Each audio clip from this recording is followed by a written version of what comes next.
Nandun kami sa proseso ng pagtatakda ng aming sariling timeline.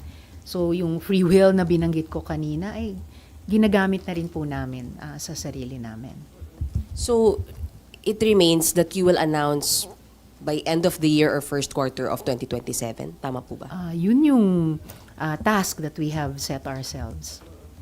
Ma'am, how will that affect yung requirements ninyo sa paghahanap ng standard bearer knowing that malinaw na kung sino yung makakalaban po ninyo and that is VP Sara?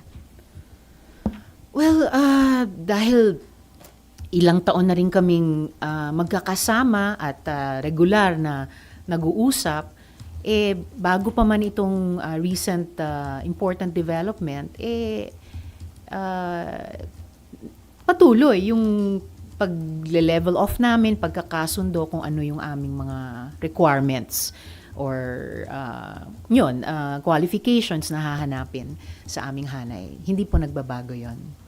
And qualifications are what, ma'am? Well, actually not qualifications per se pa, but yung nabanggit ko dating common values na nahanap namin sa aming hanay, no? Yung pagnanais para sa anti-corruption and good governance, yung pag-grow at pag-share ng bunga ng ating mas malakas na ekonomiya, isang tunay na pagkakaisa sa ating divided at polarized na lipunan, of course, pambansang soberanya at iba pa.